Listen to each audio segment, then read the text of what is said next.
आप देख रहे हैं श्रेय टीवी। नमस्कार, आप देख रहे हैं श्रेय टीवी। देश हित की बात, मैं हूं आपके साथ साक्षी। फौजी ढाबा संचालक को मिली जान से मारने की धमकी, पुलिस अधीक्षक से लगाई न्याय की गुहार। जबलपुर के बेड़ाघाट थाना क्षेत्र में फौजी ढाबा के संचालक आशीष शुक्ला ने आज पुलिस अधीक्षक कार्यालय पहुंचकर न्याय की गुहार लगाई है। आशीष का आरोप है कि उनके ढाबे को किराए पर लेने वाले व्यक्ति ने न केवल किराया देने में आनाकानी की, बल्कि ढाबा खाली करने के कहने पर उनके साथियों के साथ आकर उन्हें जान से मारने की धमकी दी। पीड़ित का कहना है कि आरोपी का पुराना आपराधिक रिकॉर्ड रहा है और वह शहर के अन्य इलाकों में भी इसी तरह की धोखाधड़ी कर चुका है। जबलपुर के बेड़ाघाट थाना क्षेत्र में फौजी ढाबा चलाने वाले आशीष शुक्ला पिछले कुछ समय से मानसिक और आर्थिक रूप से परेशान है। आशीष के मुताबिक करीब 1.5 साल पहले उनके कुछ दोस्तों के जरिए विपिन तंतवाय नामक व्यक्ति से उनकी मुलाकात हुई थी। विपिन ने 30,000 रुपये महीने के किराए पर ढाबा चलाने की बात तय की थी, लेकिन शुरुआत के 2 महीने के बाद से ही आरोपी का व्यवहार बदल गया। आशीष शुक्ला का आरोप है कि आरोपी विपिन ना तो समय पर किराया दे रहा है और न ही बिजली का बिल भर रहा है।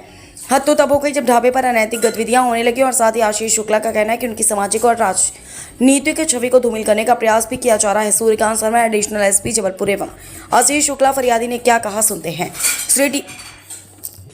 आशीष शुक्ला फरियादी ने क्या कहा सुनते हैं। श्रेय टीवी लगाए गए आरोपों की पुष्टि नहीं करता, जांच का विषय। Shreya TV Jabalpur crime reporter BL Rachak की खास रिपोर्ट। और ग्राम तेवर थाना भेड़ाघाट से आशीष शुक्ला ने आकर एक आवेदन पत्र दिया है कि विपिन तंतुवाय को ये 4 महीने पहले ढाबा चलाने के लिए अपना जमीन दिए थे वहां बनाकर, और इसके बाद विपिन तंतुवाय ने इनके खिलाफ जन सुनवाई के दिन शिकायत की थी। तो उस तारतम्य में इनका कहना ये है कि वो किराया भी नहीं दे रहे थे और स्वयं से चूंकि जो शाहपुरा का फ्लाईओवर बंद हो गया है तो वहाँ नुकसान होने के कारण इनके बीच सहमति बनी थी और इसलिए इनने किसी दूसरे को उसको किराए पर दे दिया है। उनका आरोप था कि इनने अवैध उसको तोड़कर कब्जा किया है और उसी पर ये आवेदन पत्र दे रहे हैं कि उनसे सहमति लेकर हमने अपने ही जमीन पर किसी अन्य को इसको किराए पर दिया है। दोनों पक्षों की शिकायत इसमें ली गई है। थाना प्रभारी भेड़ाघाट को भेजा गया है। इसमें निष्पक्ष जांच की जाएगी और सीसीटीवी फुटेज का भी अवलोकन किया जाएगा और उसके आधार पर इसका निराकरण किया जाएगा। शिकायत ये है कि विपिन तंतवाय नामक व्यक्ति हैं जिनसे हमारी मुलाकात लगभग 1.5 वर्ष पूर्व हुई थी दूसरे मित्रों के द्वारा। तो हमारा ढाबा है भेड़ाघाट रोड पर, फौजी ढाबा, जिसको इन्होंने किराए से लेने की बात कही और इन्होंने हमसे जब संपर्क किया तो पिछले साल से लेकर लगभग ये संपर्क में रहे हमसे, और दिसंबर में इनने निवेदन करके अपना ढाबे का सामान हमारे ढाबे पर रख दिया। उसके बाद इनने 30,000 रुपये महीना किराया देने की बात स्वीकार करी कि 30,000 रुपये महीना आप किराया देंगे और हम ढाबा चलाएंगे, बिजली का मीटर हम स्वयं लगवाएंगे और जो भी उसका बिल आएगा वो हम इसका निर्वहन करेंगे।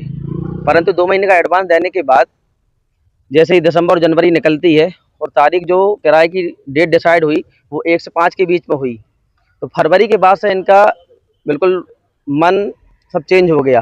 जब जब अपन किराए की बात करें तो ये टाल मटोल कर जाते रहे, कभी 2,000 देना, कभी 5,000 देना। इसकी विधिवत लेखा जोखा अपने पास फ़ोन पे में ऑनलाइन ट्रांजैक्शन के माध्यम से उपलब्ध है, जो कि आप बोले तो मैं दिखा भी सकता हूँ।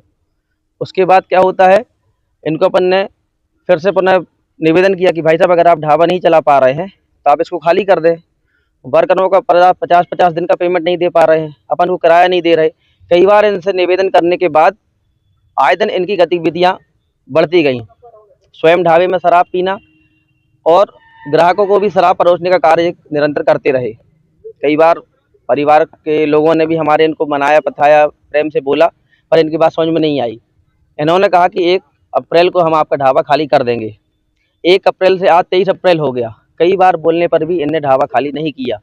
20 तारीख को हमने इनका सामान अपनी साइड वाली जगह पर रखना शुरू कर दिया।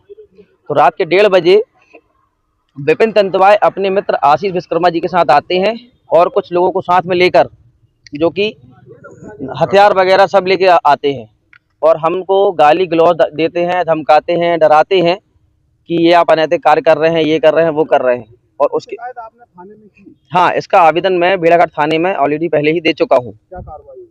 अभी तक कार्रवाई कुछ नहीं हुई है। अभी सर से मैंने क्या बोला? हाँ, साहब ने लेकिन कार्रवाई करने का बिल्कुल अपन को भरोसा दिलवाया है कि भेड़ाघाट टीआई से वो बात करेंगे और उसका मामला जो भी रहेगा वो देखेंगे। उस पर उनकी मंशा क्या लग रही है आपको कि वो क्या चाह रहे हैं? भाई साहब, मैं अपने घर का अकेला व्यक्ति हूँ जो अपने परिवार का भरण पोषण कर रहा हूँ।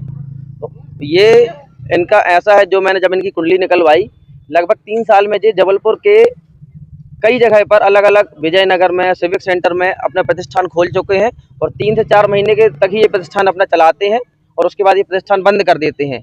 हर बार इनका अपना मकान मालिक से विवाद होता है, वर्करों से विवाद होता है, उनकी पेमेंट न देना, ये कारण इनका बंद करने का होता है। आज क्या चाह रहे हैं आप?